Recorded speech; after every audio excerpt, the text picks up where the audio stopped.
To the 24/7 Sports Football Recruiting Podcast. I'm National Recruiting Analyst Cooper Petagna alongside 24/7 Sports Director of Scouting Andrew Ivins. And Drew, we got a great show today. DJ Burns, NC State, the big fellow. What do you have? 29 points, upset win, the 11 seed NC State Wolfpack. Now to what? The Elite Eight or the Final Four? Final Four. Final Four. Here we go. I'm having a hard time keeping up with it. We also had Caitlin Clark, Angel Reese, Iowa LSU. This is a football recruiting podcast, but yeah, I mean, you got to give some kudos to just some great basketball being played. Did you watch that Iowa LSU game last night? I was locked into women's basketball last night. Yeah, it was appointment television. I don't think that's ever happened. I was fired up. It was a great game too. Caitlin Clark, man.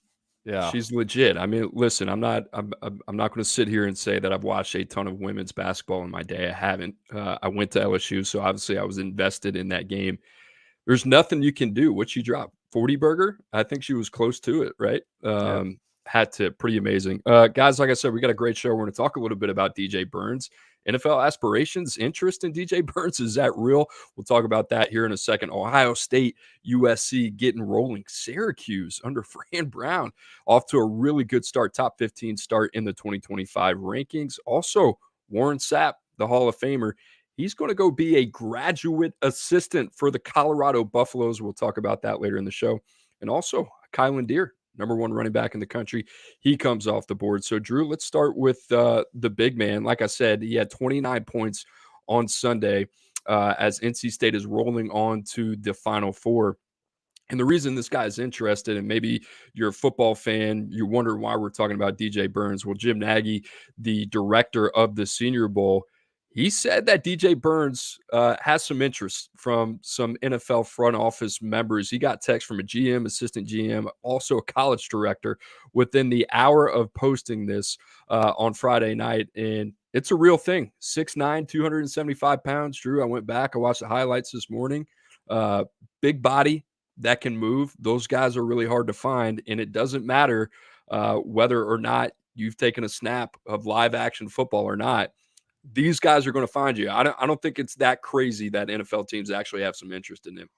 Well, Coop, I sent you Nagy's tweets on Monday morning, and you thought it was an April Fool's joke in terms of him tweeting out that, you know, how do you watch those games as a football talent evaluator and not think about DJ Burns potentially playing left or right tackle? And then the feedback he gets from some people in the scouting community is that like NFL teams are legitimately expressing interest. And I think this is a good topic for us to dive into because DJ Burns has never played football. I went back and I looked, dug through the Huddle archives. He went to, I think it was Yorkshire Academy or York Prep there in South Carolina. They didn't offer football. So I was hoping to uncover some old clips of him playing tackle or defensive tackle. They don't exist.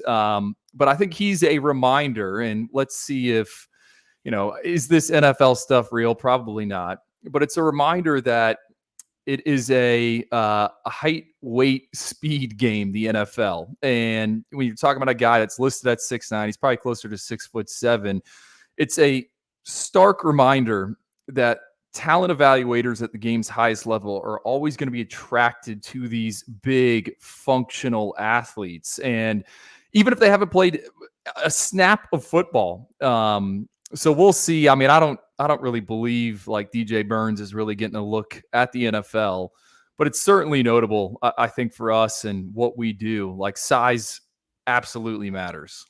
When you think about it, #3 ranked player in South Carolina coming out, and that was a pretty good year. Behind Zion Williamson and Andrew Neesmith, also, I believe, a lottery pick as well. So you think about DJ Burns, you understand why there would be some interest. I mean, the other thing, the 6'9" is kind of eye-popping.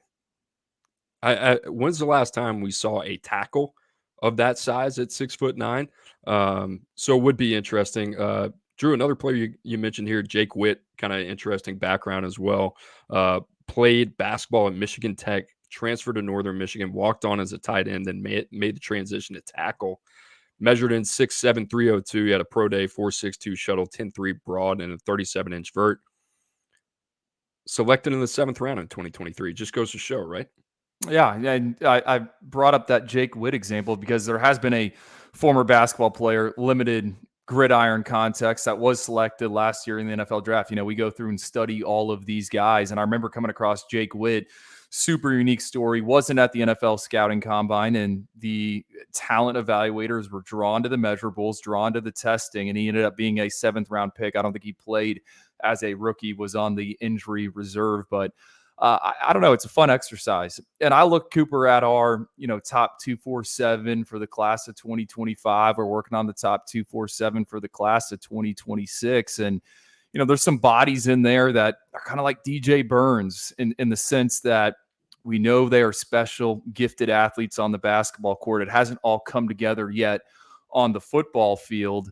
Like Keoti Armstrong, we've talked about him in the past, the tight end out of the state of Texas. You got LeJesse Harold, a top 247 pass rusher for us from the state of Florida. Not a ton of verified context in terms of what he can do under the lights with the shoulder pads on. But for us, we see he's got a 6-foot high jump, and then he's running down the court and punching it in transition. And you think about, okay, that type of athlete, what could he look like at some point down the line? So for me, I don't know. The DJ Burns thing was interesting. I think it just shows not really a skill game when we're talking about evaluating these guys and projecting it long term. At the end of the day, you got to have some genetics, and there's, of course, going to be some exceptions to the rule. But usually that length and that size and that mass certainly is a qualifier. I remember Roger Rosengarten at University of Washington. That was one of the things that really kind of drew us to him, was what he did on the basketball court. More than anything, I don't know if I'm not trying to take anything away from DJ Burns. He's incredibly efficient for his size if you watch him on the basketball court, but the nimbleness, right? It's not like he's this quick twitch, explosive Zion Williamson type of player. Not many are. But his ability to bend, the flexibility, navigate short area space is pretty incredible. And there's many other examples, many other positions as well. I mean, just recently, Mike Matthews, Drew, I think that was one of the things that just kind of drew us to him, what type of player he was on the hardwood. Plenty of examples in the past. Henry Ruggs was one of those guys, one of the most explosive, dynamic athletes we've seen at the receiver position in quite some time.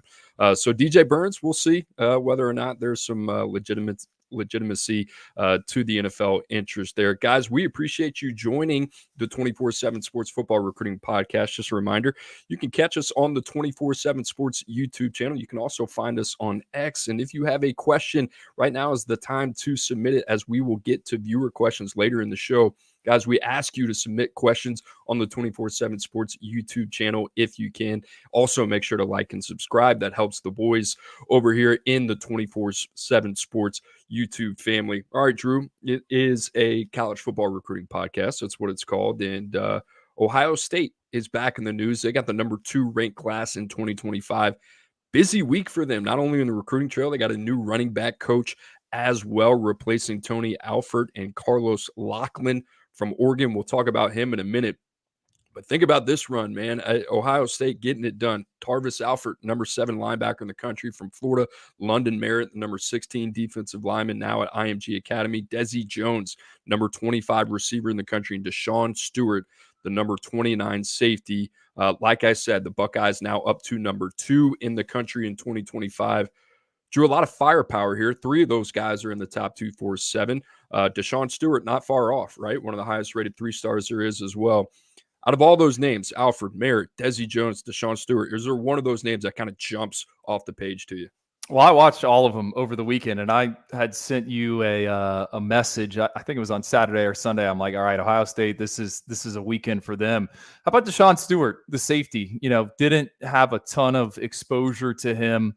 And you think about the Buckeyes defensive back class, I feel like we bring it up every time we talk about Ohio State. They got the 2 5-star corners, Devin Sanchez. They got Naeem Offord. And then they got what I think is maybe the top slot corner in the country committed, and Blake Woodby. So everyone was wondering, okay, where are the safeties? I mean, there's got to be some guys that play over the top. And they get this Deshaun Stewart kid, Coop, you put him on, and he's playing corner, and he's doing it at a high level. I think this is a kid that can maintain phase, and his ability to play the football when it's airborne, he doesn't panic. So I think it stands out what he does out on the perimeter. And then you see him in run support, super physical tackler. I mean, for a guy his size, he gets dudes on the ground. I mean, he flows extremely well downhill, so it's easy to see why Ohio State is billing him as a safety, but I think he could play, some slot corner if needed. I think he could play a boundary role if needed. So that's the one that jumps out to me, but I like these other guys. And really, I think the story is, okay, this defensive back class, I know there's some other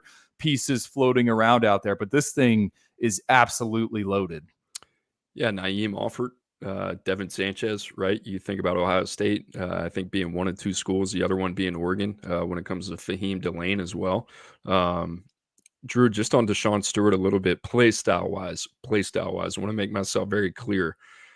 Kind of reminds me a little bit of Zay Mincy, right? I mean, you think about a guy we went back and forth on, 6 foot plus. The other thing about Stewart, 6'7" wingspan, just like Mincy. The thing about Stewart is that we don't have any verified speed on him, but short area quickness is really good. I think if there was one question mark, it'd be the recovery speed, the ability to play the deep part of the field. But Drew, I mean, even if he has to transition into a safety role or more of a nickel role, I think he can do that. Like a lot of these safeties, when they transition from corner to safety, it's because they don't have the speed or athleticism to play out on the perimeter. I actually like his ability in man-to-man. He's a pretty interesting cat. The other guy that's listed as a receiver, but I kind of like the defensive tape, was Desi Jones at the same school. Another guy 6 foot plus, 180 pounds. He had a 4.1 shuttle to his name. Drew, I like him a lot. Had over 1,000 yards receiving, I believe, in 2022. Fell just short of that as a junior in 2023. But Drew, I like this kid. Like play temperament wise, I thought he was one of the best open field tacklers there was that I've evaluated so far in the 2025 class, and he's going to play receiver. And the reason I bring that up, I love his temperament. I love the way he plays, and I think we had a lot of questions. Where was Ohio State going to go after Javen Boggs? I like this kid just in terms of athletic composition, what he brings to the table. Another guy you get out of New Jersey as well. I think that's some added bonus points there too. Love the way he plays. And then down the line, Drew, like to be able to go to the Southeast and get guys like Tarvis Alford, that I think Tarvis Alford is just a beautiful scheme fit for Ohio State and Jim Knowles. I don't think he's a fit for everybody, right? It kind of reminds me of Jordan Hall when he went to Michigan State from IMG. Like I love this fit for Alford in Ohio State. I think he's one of the best run defenders in the country. I think you and I talked about it, like kind of reminds me a little bit of Bradley Shaw, who came out of Hoover last year. Maybe some question marks in terms of dropping in coverage, being a man-to-man defender, but these guys are made to play the run. I love Alford. And then the London Merritt kid, I want to get your take on this because he might be pound for pound let me rephrase, pound for pound, like one of the best football players, like pure football players. But in terms of the measurables, he's going to be able to put on some weight. He's under 6'3", I think more 6'2" and a half-ish. Strong, explosive lower body. They use him a lot of different ways last year as a junior. I mean, you can put him in a 2-point, you can put him in a 3-point. He played the 5 technique, he played 3 technique. Quick twitch, explosive, and fast. I mean, you talk about a guy that plays with very efficient movement, doesn't waste a lot of movement. That's one of those guys. I see him more like high floor, but a guy that's going to be a really, really good football player on Saturdays. I think Merritt's one that will kind of fly under the radar, but if you're an Ohio State fan, this is exactly what they need to inject into that front seven in that pass rush. I think he's a power in, but I think you could put on the weight and kick him inside as a 3 technique if you needed to. He's an interesting one. I want to know how IMG is going to use him. You mentioned he was at Woodward Academy last year, kind of out of a 2-point stance. Sometimes he was as an inside linebacker. And it's just interesting dimensions in the sense of what you read off. I mean, he's right around 265 pounds. But the testing from that pro day at IMG Academy certainly jumps out. I just think for Ohio State, looking for premium pass rushers, they bring in Edric Houston last year. Now you're following it up with London Merritt, another kid that's originally from the Peach State. I agree with that. And, Desi Jones, it's funny. This might be the first guy where I actually lean offense where you lean defense. It's normally the other way around. I think upgrade over Javon Boggs if you just want to look at the tape and put them side by side. I mean, he's a clearly better route runner, sets guys up with double moves, explosive in terms of getting out of his cuts. And to me, given everything Ohio State's brought in over the past few years, they haven't had this kind of dynamic slot or a guy that's actually emerged. And I think Desi Jones can be that individual on the inside. Back to London Merritt for a second. The name that kind of comes to mind for me is kind of like Cam Linhart. There are so many times when he was at IMG Academy, I think you and I were trying to figure out, what is this guy going to be? Ends up going to Nebraska, having a really productive freshman year. It's going to be interesting to kind of see what IMG decides to do with Merritt. I mean, Drew, I think the one thing that has become abundantly clear is that he's going to play in a 3-point stance, right? He's a defensive lineman. I think at one point was listed as an edge. We've quickly course corrected on that.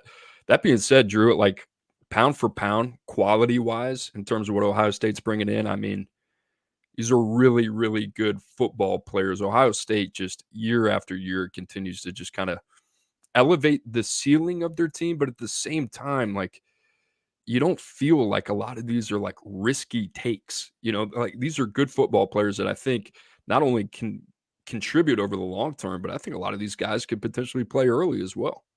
Yeah, I think Brandon Dorless coming out of Oregon in this upcoming NFL draft. That's the comp I kind of have for London Merritt. Kind of same thing.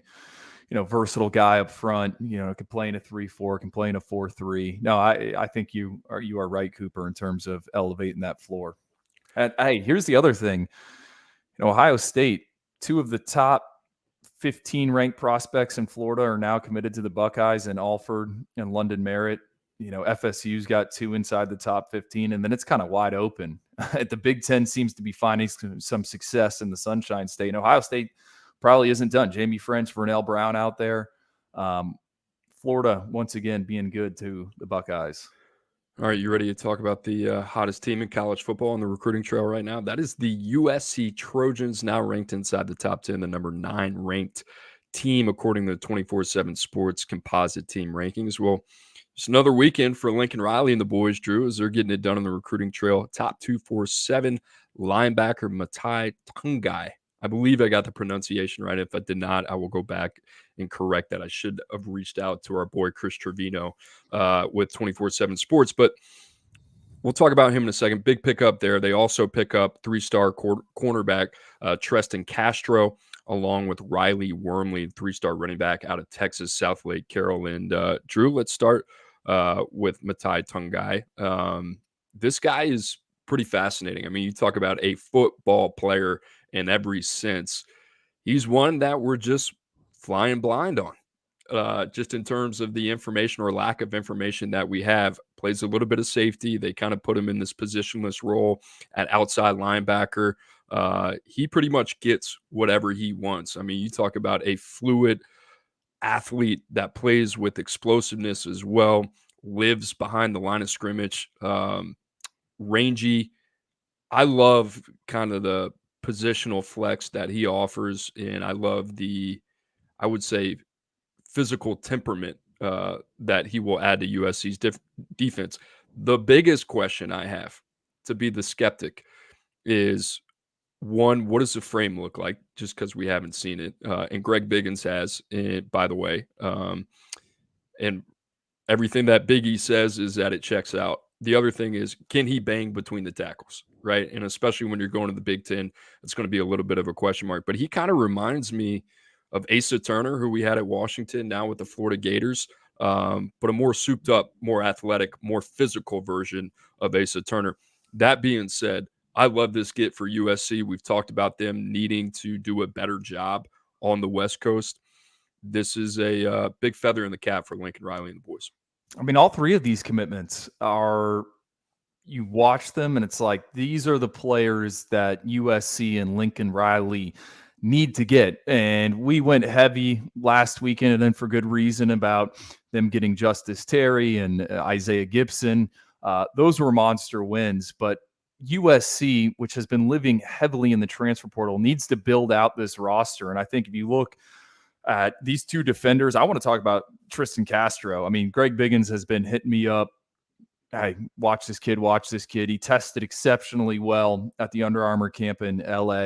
He's over 6 foot, 4'6" on the lasers. I think he's an off-man corner all the way. And he does not, lose track of the football when it gets into that deeper third. He's got the recovery speed, gets it done on the offensive side of the ball. I think he's a monster in-state pickup for the Trojans. And, look, USC's number 7, right? I came on here 2 weeks ago and I'm like, USC's behind schools like USF and UNLV, and they have quickly rallied on the recruiting trail on Wormley, the running back. Perfect fit for what Lincoln Riley wants to do on offense. He's played in a spread system there at South Lake Carroll, two cuts and go up the field. He can find green grass. So 3 nice additions for them. And look, man, USC sit number 3 right now in the new look Big Ten rankings. My apologies for saying USC was number 9 to the Trojan faithful out there. Please forgive me. Up to number 7, little correction there. Drew, I like Castro. I'm glad you brought him up. I think Big E had been standing on the table for him as a guy that we needed to look at, obviously consider for top 247 consideration as well. But I think sometimes if you're USC, and this goes for any brand program that is a brand program of their state, it's easy to overlook guys like Castro, right? In your own backyard. Like you could nitpick and say, well, he's an 11.3 guy in the 100-meter. I don't know about the speed. Man, he's long, he's fluid, he's got ball skills. I kind of look at Kalen Bullock a little bit. That was a guy that played corner, ended up moving to safety. Like I like this get for Castro, also like his temperament as well. And then the Riley Wormley kid, running back's such an interesting position, and it seems like USC has just continued to go into the state of Texas to add to their running back room. But this Wormley kid from South Lake Carroll, just shy of 1,000 yards rushing, almost had 1,100 yards all-purpose at South Lake, and I like this kid a lot too. 5'9", 170 pounds in 2023. So, you want to give him the benefit of the doubt of 5 to 10 pounds since then in a year, but I like this kid. Sudden, really good in the open field, elusive, can make you miss. Long speed's a little bit of a question mark, but that's not even where the game is played. In terms of a change of pace back that can give you a little bit of everything, I think that Riley Wormley kid kind of checks those boxes. So big fan of him. And USC, team to watch right now. I mentioned they only have 8 commitments, but they're up to number 7 in the country. So we talked about quality with Ohio State. That seems to be the theme for USC as well. Drew, speaking of running backs, the number 1 running back in the country came off the board this weekend, and that is a Kylan Deere from the state of Mississippi. Well, Ole Miss, probably the most talented running back that they have signed since Quinshaw Judkins. And this kid, man, I mean, you talk about muscled up, 6 foot, 205 pounds, over 2,000 yards rushing last year, 27 touchdowns to go with it from Quitman High School in Mississippi. He's got 11.17 to his name. He's as clean as they come. Also ran low 4.5s on the laser, 10-foot broad jump. I mean, he can play in a zone scheme. He can play in a power scheme. And the reason I bring that up is because Lane Kiffin likes to do a little bit of everything. It just kind of depends on the weekend. But Drew, I mean, in terms of total package, maybe outside of the pass catching ability, what you want in the running back position, especially in the SEC, a Kylan Deere checks every box. Yeah, that's why he's our top-ranked running back right now. We had that conversation between him and Harlem Berry, who we like and is a verified burner. But really, it's everything that I call him AK-47. He doesn't even wear the number 47, but he goes by AK. So I want Ole Miss to give him that 47 number, and we can produce some NIL shirts, right? Yeah. Need me to consult. He can, between the tackles, makes people miss in the phone booth, run you over, and then when he gets in the open field, he creates enough separation where if there's a chance on the sideline, he's going to find the end zone. I think this is a huge statement for Lane Kiffin. Cooper, go back to that January, right, when coaches could go out on the road and the focus has shifted towards this cycle. I mean, you had head coaches from, I think Mario Cristobal landed a helicopter there in Mississippi to see Alkline Deer. There was a ton of different, interest. And Lane Kiffin, who has been knocked as a high school recruiter until recently, gets the number 2 prospect in the state locked up. Last year, they got the number 1 state prospect from the state of Mississippi, William Eccles. The year before that, it was Aiden Williams and Suntarine Perkins. Ole Miss, big season expected, big pickup for them. And I think you are absolutely right. This is a guy that has a chance to play as a true freshman. He is ready to go. I mean, if there was a definition of impact ready, it would be a Kylan Deere. I mean, you go back, you watch the combine tape in Atlanta in February, you see the frame, he's rocked up, he's ready to go. So huge get for Ole Miss, especially dominating the state of Mississippi. Had a big year last year. I think they signed 5 of the top 10 players in the state of Mississippi. It's going to be a tough obstacle to overcome for Jeff Lebby and the crew. Another storyline that we can watch there. Drew, I meant to mention it. We don't have to get to it right now, but please remind me at the end of the show we need to talk about Jeremiah Smith because we had it in the rundown, and for whatever reason, I skipped right over it. Guys, I mentioned every Tuesday and Wednesday you can find the College Football Recruiting Podcast, 11 o'clock Central Time, 12 o'clock Eastern. Well, on Thursday, you can find 24/7 Sports live. That is at 5 o'clock Eastern Time. Emily Proud, Smoke Dixon, Carl Reed, some of 24/7 Sports best talent. Guys, also, please visit the 24/7 Sports YouTube channel. Make sure to like and subscribe as well. And I will say, we're already 25 minutes into the show. If you have any questions, let's get that chat going. That now is the time to ask those questions. We will answer viewer questions here shortly, probably sometime in the next 10 to 15 minutes, maybe even sooner. So if you got some questions, make sure to fire them in there. All right, Drew, not what you expect to talk about in the beginning of April, but how about Syracuse, number 2 ranked class in the ACC? SMU breathing down their neck at number 3, Rhett Lashley as well. But Syracuse right now, 10 commitments. 2 of those guys yet to be graded will be graded here shortly. And Drew, like I said, the geographical distribution of Syracuse seems to be the most impressive. I mean, Fran Brown, New York, Texas, Connecticut, Massachusetts, New Jersey, Pennsylvania. We talk a lot about first-year head coaches in their first year. What does that first class look like, right? Just in terms of the geographical disposition of that class. He stayed true to form. And as Coach Pete always used to say, it's kind of like old school values with high definition focus. And what I mean by that is, like, if you were to chart it out for Syracuse, what it's supposed to look like, it's exactly what Fran Brown has done in his first couple months as head coach of the Orange. So, Drew, I'm excited about this. I'll be the first one to admit I have not really dug into Syracuse's class yet, right? But just in terms of what Fran Brown has been able to do to generate some energy and some momentum into that program, we have not seen that in a long time. Right. And I think no one else is talking about this, them sitting number 15 right now to number 2 in the ACC. I mean, staying power. Are they going to finish with the top 25 class? No. You dig in, not a ton of blue chippers in play there. But Fran Brown was hired to recruit at a high level there at Syracuse. Things got a little stale and stagnant under Dino Babers. We used to see the Orange down in the Sunshine State. They've been active there, but like you said, it's in all different corners of the country. And I think the other thing that's notable, Cooper, is they're trying to lock down some of these prospects in state and the surrounding areas. Like, that seems to be an emphasis for them. The guy that jumps out to me, Byron Washington, the offensive lineman out of DeSoto who went viral, 6'7.5".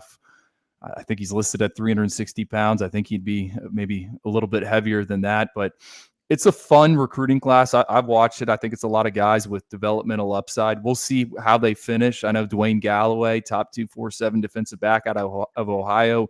He's going to visit. Remember, Fran had them involved with KJ Bolden last cycle. Kids relate to him, the blue chippers. So Syracuse with Kyle McCord there, what type of season do they have in 2023? But, for it being April 2nd, I don't think a lot of people had on their bingo card that Syracuse would be in the top 15 of the rankings, and there's a chance they're going to move up even further before we get to the summer months. I think you can learn a lot about a head coach that's never been a head coach by looking at their position room. And I mean, you look at Georgia, man, it was like different level of commitment to the height, weight, speed philosophy. There are a lot of guys that you were like off of tape that you were like, I don't know. I don't know if that meets the Georgia standard.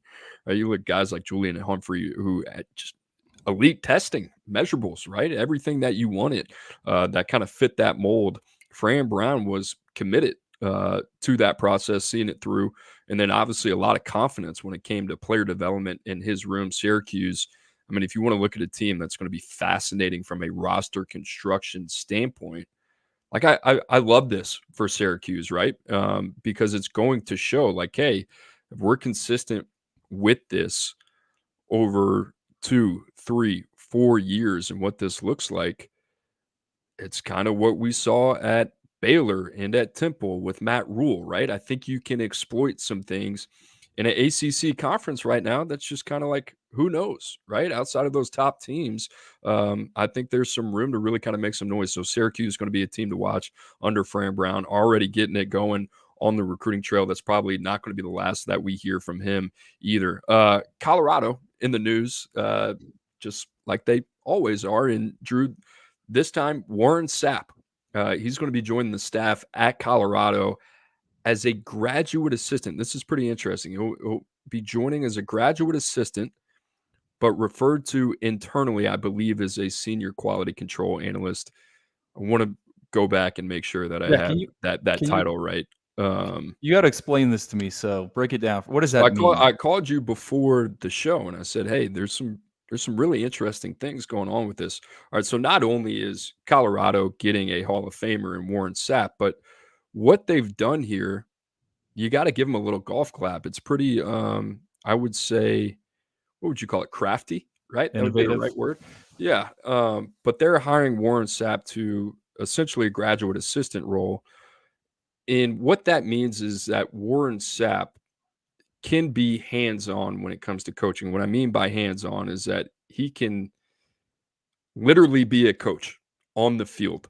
And yes, there's different variants of that. And I'm not saying he's going to be the defensive line coach, but in terms of the verbal communication and hands-on communication that he can have with the players at Colorado, he's permitted to do that. If he was a senior quality control analyst under the current rules of the NCAA, he would not be able to do that. Now, what's interesting about this is that the oversight committee for the NCAA is currently in review of legislation that could be passed, I believe, by summer that would allow support staff to, it doesn't matter if you're a quality control analyst or not, it would allow them to coach, essentially. As of right now, those guys' duty is pretty much restricted to advanced scouting and game planning. They are not allowed to coach on the field. Wink, wink, nod, nod. Sometimes they get away with it. Just depends on your compliance office. But Colorado right now seems to have found a way to bypass that. Now, most people aren't willing to do that. But Warren Sapp is in a unique position where I'm assuming that he's in a financially secure enough situation.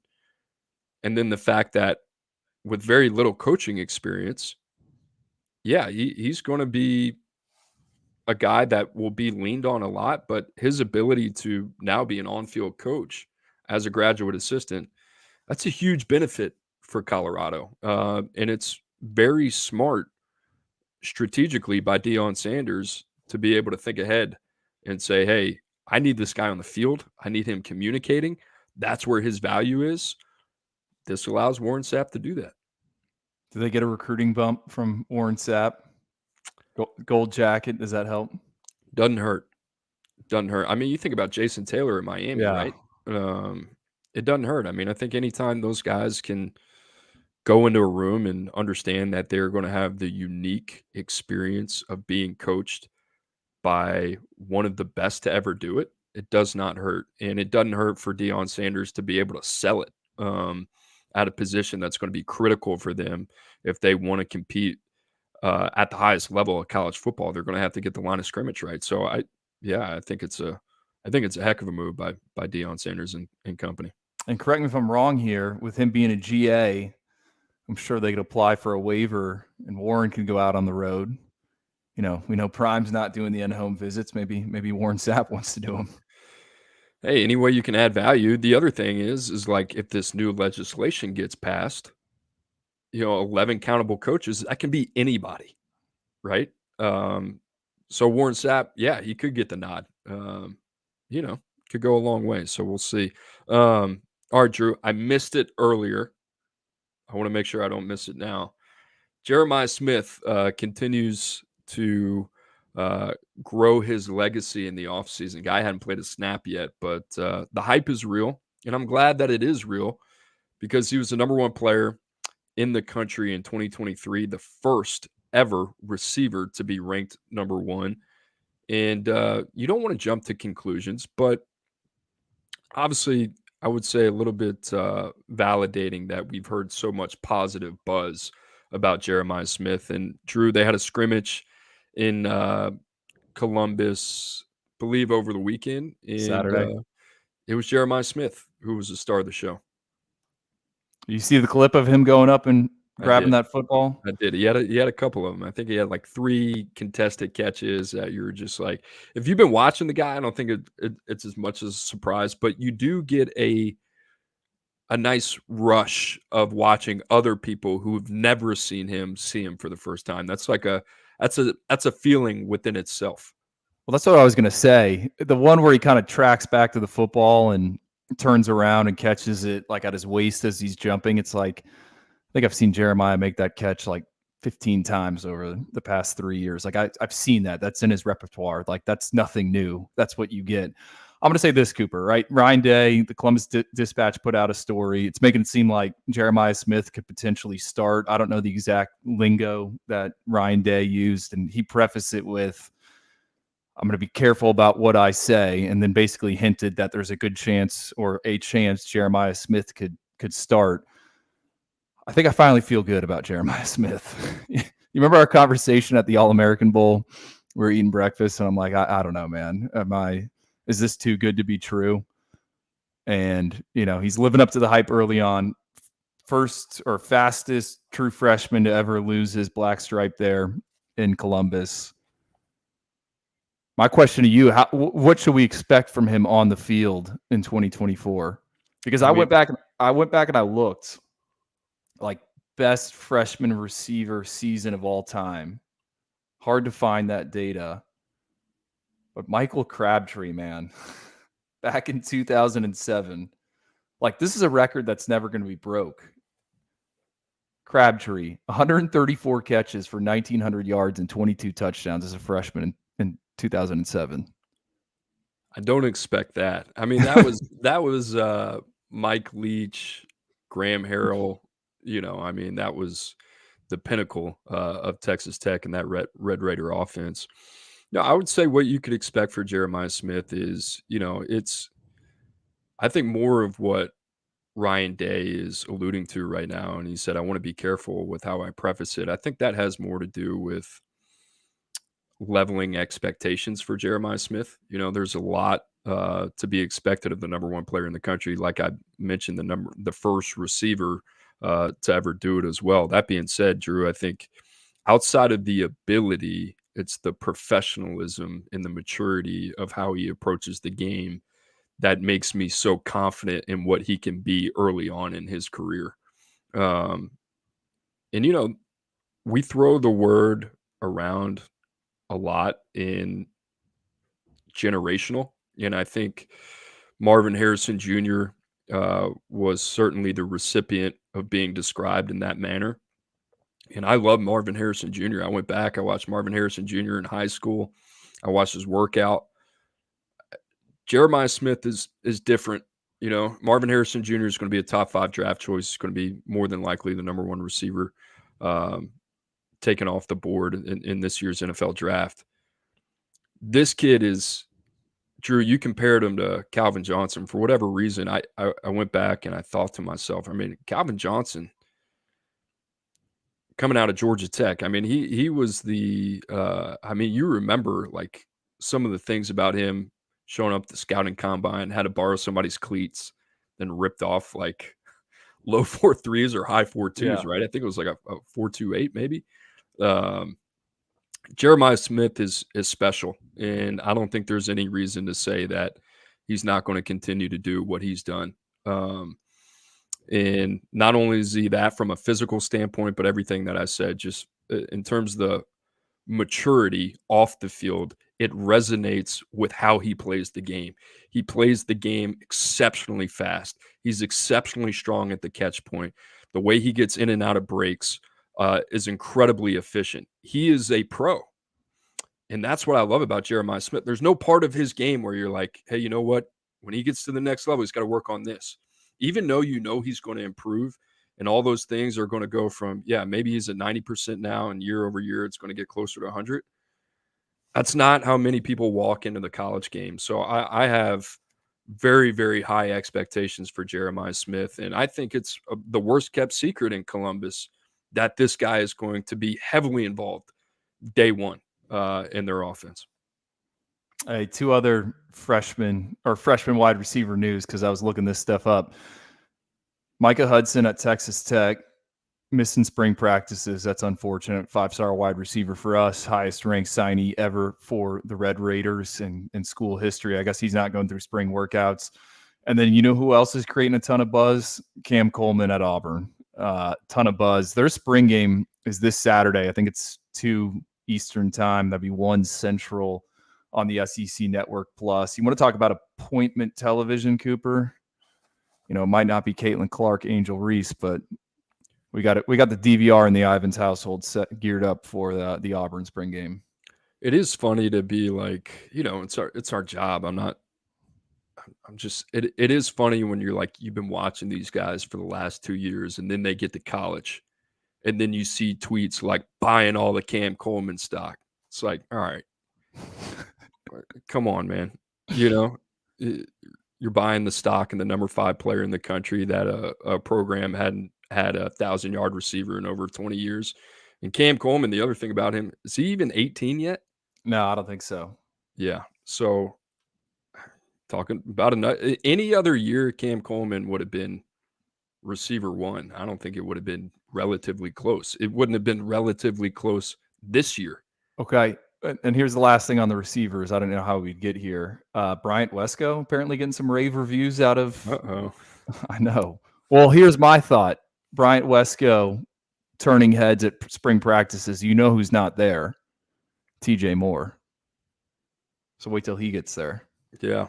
Well, that's a good thing for Clemson. I think the good thing for Clemson is Wesco, it's never really been about agility or athleticism or explosiveness. It's just about that frame, right? He's got to put on some weight. So I think him early enrolling at Clemson is a big deal as well. So there you have it, Drew. We got one more. Elijah Lofton at Miami. I know, tight end.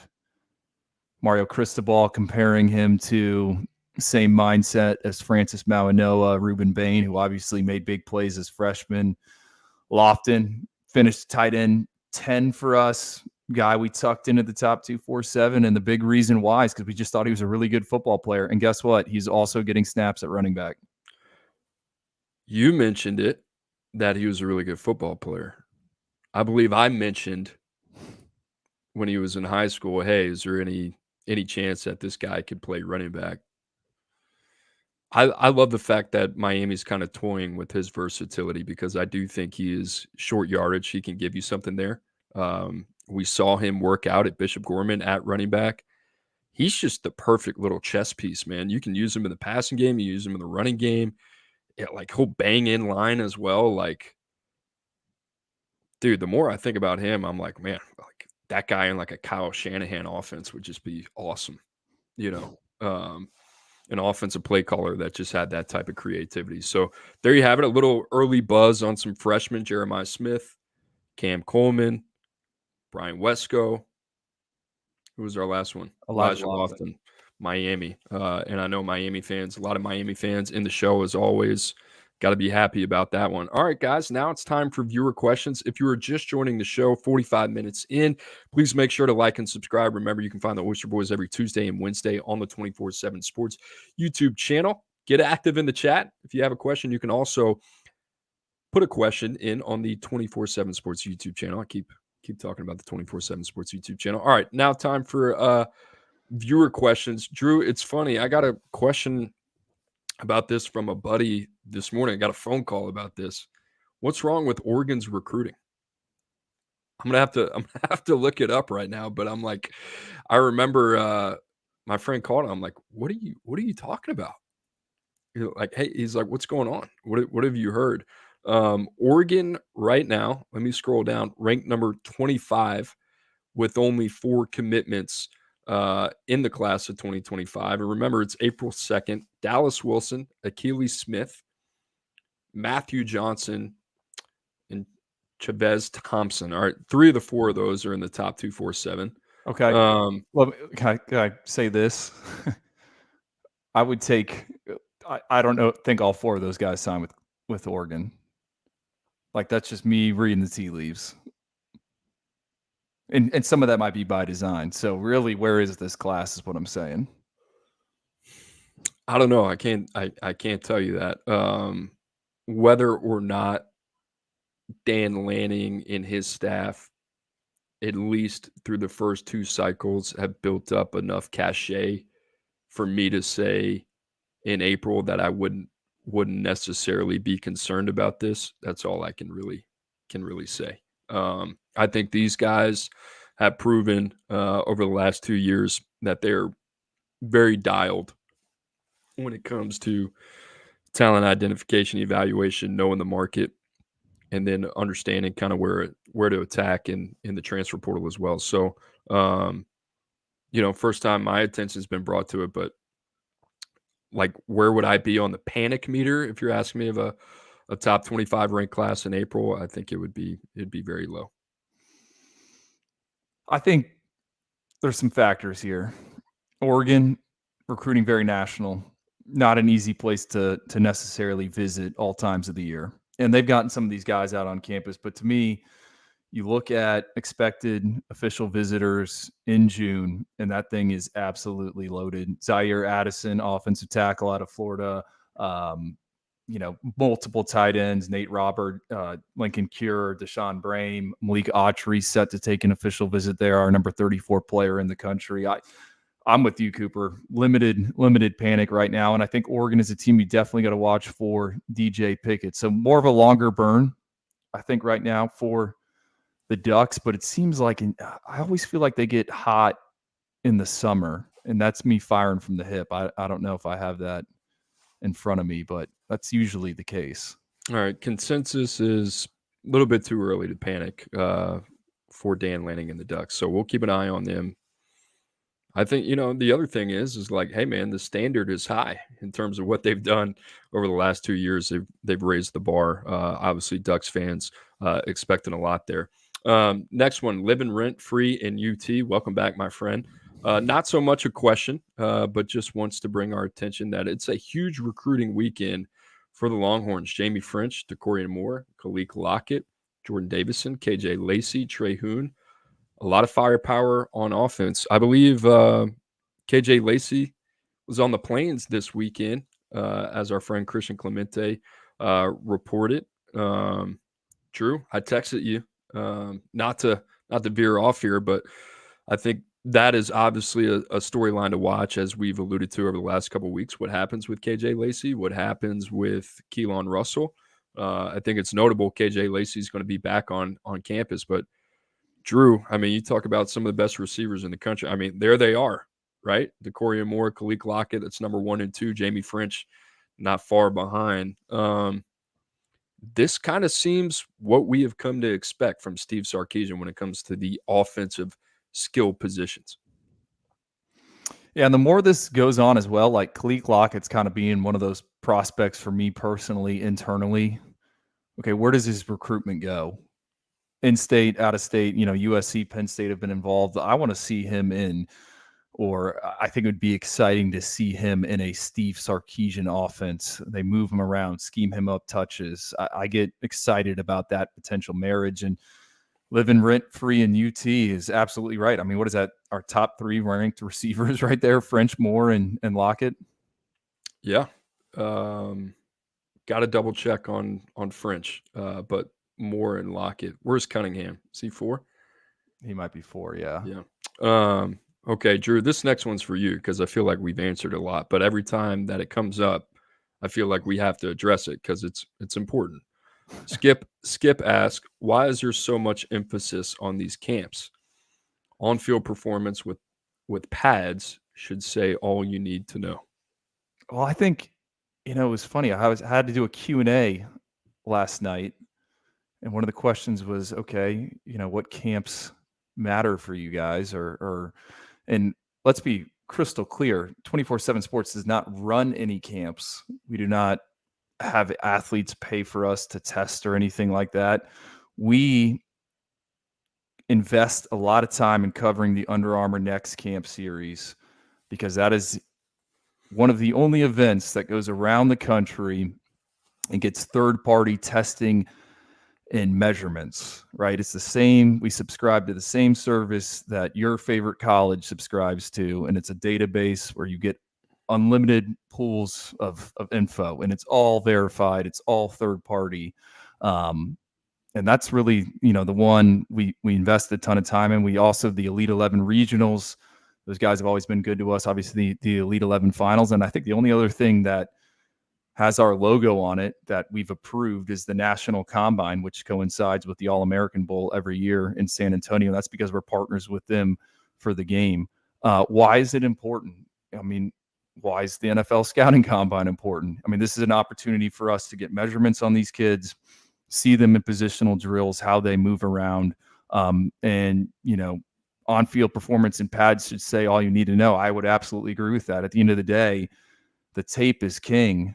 But when we're trying to project 15, 16, 17, 18-year-olds, a lot of them that are going to go through a ton of physical maturation, it's important to see them in this type of setting. How can they change direction?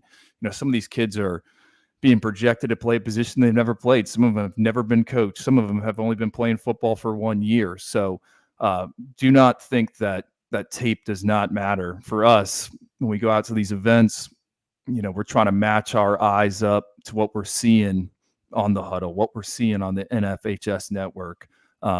So is that good, Cooper, or should I keep going? Well said. Yeah, no, I mean, we've talked about it plenty on this show, and it's our job to educate, especially when it comes to the rankings. And I would implore anybody that's got a question, especially about how they work, to ask it here. And like Andrew said, I think the biggest thing is when you're evaluating these players and projecting them, keyword projecting them to where they could be drafted 3 to 4 years from now, there's a heck of a lot of variables that you have to consider over that time frame. And the biggest thing for us is we're projecting the athlete a lot more than the player. So the athlete's important. The same reason we talked about DJ Burns, who's 6'9", 275 pounds, and is a basketball player, and we talk about multi-sport participation all the time, because it's more about what they can become rather than what they are. In the tape, really at this point, you'll hear people in the NFL, they'll talk about it all the time. College too. Tape is king. Tape is king at that level. But when you are a scout at the collegiate level and you're trying to say and convey to a head coach or your coaching staff, what is this player going to be by year 3? That's an educated guess at best, right? The variables that you have to weigh are environment, coaching, growth projection, right? What can this guy be in the right atmosphere, with the right nutritional diet, with the right strength conditioning program? Jaheim Otis, right? Miles McVay. I mean, the last 2 overweight guys over 350 pounds that went to Alabama has completely transformed their body over the last 2 years. Completely different players now, too. There's a lot of things that you have to consider. And if you just call it what it is, a spade while they're in high school, then more than likely you're going to miss out on projecting the player what they can be. And we talk about ascending players all the time. Guess what? There's also descending players. There's also guys that might not grow anymore. There's also guys that have gotten a lot of coaching, right? There's not a lot of room for them to develop. You have to take that into consideration as well. So there's a little bit of a mesh point from the end of their senior year as they step onto campus. I think the other thing you got to take into account, Cooper, too, is, right, not everyone's playing the same level of competition, right? You can run for 1,000 yards a lot of different ways. Yeah, I mean, you got some guys like Carter Nelson playing 8-man football, right? I mean, you just do the best you can do with the information that you have, which is, ultimately at the end of the day, people are, why are you bumping this guy off an all-star game? Well, the last exposure we had to him was 8-man football, right? Now we get to see him against some of the best in the country in an environment for a week, good on good, right? So that's why we kind of juggle these things. That's why this off-season circuit going into your senior year is so pivotal. Next question. Corey Williams, he asked, does UGA have a real shot at landing a top 10 receiver this cycle? Drew, I will do the work for you as quickly as possible as I work into our next gen database here and we go to the top 10 receivers in 2025. I think Travis Smith, I mean, he's sitting number 11 right now. Who knows what happens with Derek Smith, who's our number 8 receiver, right? 2-way player. Talk of the Crimson Tide potentially using him on the defensive side of the ball as a safety. I mean, there's still going to be a ton of movement when it comes to these wide receiver rankings. And we've touched on in the past, we do not feel anywhere as close, as good about this group as we did the previous cycle. So I think it's certainly possible. Travis Smith is the name that jumps out to me. Another guy who's not in the top 247 right now that I know Georgia loves, CJ Wiley out of Milton High School, big frame receiver, just like Travis Williams. Was brought to my attention over the weekend that he just recently went 10.83 in the 100-meter dash, which was wind aided, but at his size, at his movement, his dad played defensive end at LSU. I've been told top target for Georgia. So in short, I think the one for me, Travis Smith and I think he's already got a crystal ball pick in there. All right. So a couple guys, especially Travis Smith, he kind of seems to be the name that at least nationally is generating a lot of buzz. All right, Drew, we'll keep it going here. John Buggy. What's up, John Buggy? He says, do you think Clemson will finish out with a top 5 recruiting class? This is an interesting one because, okay, what if they get David Sanders? That's going to carry a ton of weight. And as I had to do our Lindy's preseason magazine write-up last week, right? I had to, do some bullet points on all the top 25 classes for the 2024 cycle. A lot of those teams inside the top 20 are being carried by one premier recruit, like a David Sanders. David Sanders would do a lot. Number 1 tackle in the country, number 2 player overall. I mean, you look at what Clemson has in their class already. Isaiah Campbell, Amari Adams, 2 defensive linemen ranked inside the top 40. Ari Wofford, a guy that we like, inside the top 50. Gideon Davis, top 247, top 100 running back. Braden Jacobs, son of Brandon Jacobs, offensive tackle from Beaufort. Tay Harris, Easton Ware. I mean, bang for your buck, man. In 2025, more than what we've seen in recent history. It seems like Clemson has done a fantastic job there. Plus, you got to give them credit for the job that they've done and outside of the top 247 as well. Over the last couple of years. So I don't think top 5, but I think top 10 is doable. What's their most recent best finish? I mean, I think this has the chance to be one of their best in the most recent history. When it comes to premium talent in a few years. Yeah. Okay. John Buggy again. John Buggy, it's your day. He says, I know this is an early question, but do you think NC State will be a contender next year and be a better recruiting team? I don't know on the contender. I probably lean. What's your definition of contender? ACC contender? Yes. Contender for a national championship? I don't think so. NC State. You don't think they can make the playoff? Well, it depends. Getting a 12-team playoff versus a 4-team playoff. I'm buying stock in NC State. I like NC State too, but contending for a playoff spot versus winning a national championship is a different game. Well, there's 12 teams now. I think they're a potential bubble team with the way they're recruiting. I can get on board with that. Okay. I think they got to figure out the quarterback situation long term. We like Cedric Bailey. It's going to take a little bit of time there. The receiver haul this past year, I was just watching Grimsley High School yesterday, watching their young quarterback, who kept jumping off the screen, Terrell Anderson, who they signed. And then you look at them in the 25 cycle. I mean, we're super in the weeds here. But the Colby Cronk kid they got committed, I love this kid out of Florida. Maniac, high motor, edge player. Like, to me, this is the lane that the Wolfpack should be swimming in. High floor player with some developmental upside. I'm a big fan of him.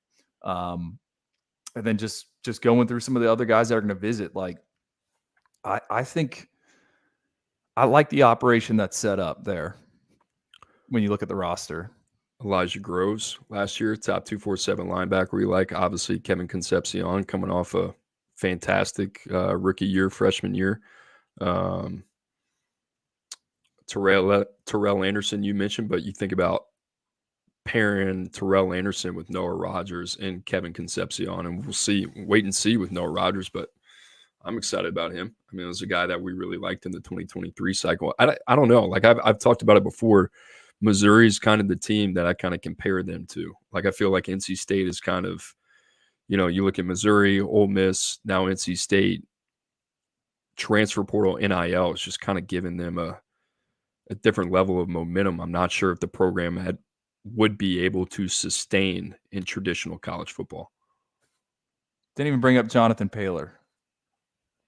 Ronnie Royal out of your neck of the woods. Yeah, Gulf Shores, man. Shout out. Yeah, so NC State team to watch. All right, a couple more here. Guys, if you have questions, like I said, right now is the time to submit them. Apex Warrior. Great name. Love that, Apex Warrior. He says, new age with NIL regarding the evaluation of coaching. What do you see as a criteria going forward?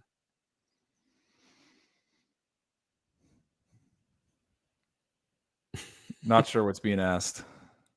I know I'm trying to wrap my head around that one as well. With NIL regarding the evaluation of coaching, what do you see as a criteria going forward? Apex Warrior, if you're in the chat, clarify for us. We'll circle back on that one. All right, living free in UT, you're up again. He says, does Texas land another top 5 class this year? A lot of in-state talent, big time out-of-state players being targeted. I think it's doable. It's early. I mean, it's so hard to predict. I mean, last 3 finishes for Texas, I think the lowest was 6. They've just recruited like a program that's has a lot of urgency behind them, if that makes sense. And I've said this before, but they're almost operating like an NFL team that's got a quarterback and a team that can compete for a Super Bowl, but they got their quarterback on a rookie contract. And it kind of feels like they're building towards this window, and they're throwing a lot of assets at it. And you've seen what they've done on the perimeter, the skill position, what they continue to bring in there, like what they've done at the running back position, offensive line as well. And then defensively has kind of been where I've been the most pleasantly surprised with Texas and what they've done recruiting-wise. So I don't know, man. They're knocking on the door, and it seems like they know that. I don't expect any let up. And if it's not top 5, I would feel pretty comfortable saying that it will be top 10, 34 official visits set up for June. I think it's doable. I think the other thing, all right, you want to talk about Texas's recruiting efforts. I mean, we'll see what happens with KJ Lacey, but the fact that they've already made a move or have put things in motion with a Keelan Russell, I think if you're a Texas fan, that is what you want to hear. In terms of, like, they have it together behind the scenes. They're proactive, not reactive. Yeah, Texas is kind of operating like one of those programs where I think Sarkisian is kind of taking it up a notch in terms of how they operate. This is not a every other year type of operation, or, we talk about those programs that are able to create separation It's being able to do what they've done on the recruiting trail consistently. So Texas certainly one of those teams that you got to give a lot of kudos to. All right, Drew. Last question here from Corey Williams again. He says, "Who does UGA land out of Matt Zollers and Julian Lewis?" And I know we got some USC fans in the chat, and then I get it, man. Your quarterback is committed, and you don't like the fact that we probably get on here every week or every time we talk about recruiting, Julian Lewis comes up, and there's other schools being mentioned. That being said, it is recruiting, right? Julian Lewis has been on the road. He's been to Boulder. He's been to Athens multiple times. This is one of those open relationships, as I would call it, testing the waters to see before we take the dive together that this is the right fit. Drew, I don't know. I'm not as up to speed on the Zollers, and maybe you aren't either. He's coming off a trip to Penn State, who seems to be okay. trying to make up some ground. Zollers is going to announce here on the 4th. Was at Penn State? Was at Missouri? I believe he took a trip to Alabama. That's not in his top 4, and I think he was at Georgia yesterday. But I might have my days mixed up. He is visiting Georgia. That is the last visit before he makes a decision. Look, I'm not in the scoop side of things. I talked to someone involved in that recruitment because we discuss kids and the evaluation and whatnot. He told me that he thought the kid didn't like the recruiting process, like wasn't one of those ones that was going to make a commitment and then take a bunch of visits. I thought that was kind of notable. I get the vibe just talking with Tom Loy and some other people. I think Missouri's more of a player than people realize. Missouri has made it very clear that that is their guy. And we brought this up when we talked about all these other schools. Georgia's involved with a few different quarterbacks. Penn State has an arm already committed. Pittsburgh already has an arm committed. Yes, they would take Zollers.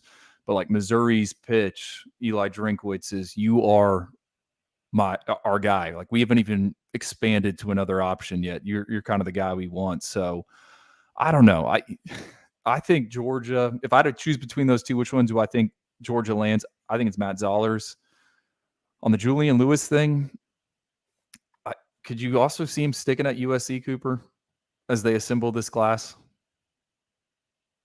Yeah, I mean, we talked about it. I mean, I think a lot of that has to do with what happens at Georgia and then what happens at Alabama, right? I mean, Alabama doesn't have their guy yet. But yeah, I mean, I think the more this goes on, and you kind of mentioned, like I've mentioned before, like USC, like it's an interesting time for them. Justice Terry coming off the visit, flips his commitment from Georgia to USC. Georgia not going to stop there. You have Isaiah Gibson as well. I don't know. It's going to be fascinating. It's not a good comparison in terms of the timeline, but that Florida class last year towards the end was kind of like, all right, who's going to stay and who's going to go, and depending on who goes is going to affect who stays, right? And who'd they lose at the end of the day? Amaris Williams ends up going to Auburn. Monte Waller ends up going to Auburn. But ultimately at the end of the day, they landed the two biggest fish, right? In Lagway and McCray. So I don't know. As of right now, yeah, if you had to ask me to handicap it, what horse would I bet on for the Julian Lewis sweepstakes? I think I'd probably bet on USC in April, right? But I still think there's a lot to be worked out. Okay, and where do you think Zollers is going? Anytime you read an article and it's like, hey, keep an eye on these guys, and that's kind of the buzz that we've heard. Yeah, Missouri is interesting. But if Georgia wants this kid and they got him on the 2nd and the decision's coming on the 4th, yeah, I don't know. I truly have no idea where he's going to go. I don't know. And I don't really – I'm reading in late on this situation. Like, where is Penn State with this kid? Like, did they fall behind on the recruitment? They already got Beckham Kritza. Like, what? When Beckham Kritza committed to Penn State before James Franklin had hired an offensive coordinator, I said this felt weird. Yeah, I didn't really understand it. you know, I don't. And why take a guy if you're going to go chase another one? In state, and that's the thing. Like if you're talking about Mizzou, being that they're the biggest part of their pitch is being like, you're the guy. There's no Julian Lewis. There's no Beckham Kritza. It's just you. And it's like, man, that's what we're going to get edged out on. Or they're going to get edged out on the fact that it's like, hey, we signed Courtney Crutchfield last year. Like we throw it around. Yeah, and you have to think that Missouri's quarterback room after Brady Cook is good opportunity for Matt Zollers. All right, Drew, that about does it for us. Any final thoughts before we go here? That's all I got, man. That's all I got. Guys, I know there was some questions in the chat about Andrew March. Come back tomorrow. We got Tom Loy on. Don't want to disappoint you there. Ask a question that we can't answer in terms of the recruitment. So Tom Loy, who's on the ground floor of all these recruitments, will be on the show tomorrow. Make sure to join us then. Yeah, dropped him off at the airport this morning, 5 a.m. Oh, he was in Disney, huh? Yeah. There you go. Our boy. Big weekend for Tom. Guys, we appreciate you watching. As always, make sure to like and subscribe to the 24/7 Sports YouTube channel. We will be back same time tomorrow. For Andrew Ivins, I'm Cooper Petagna. See you tomorrow.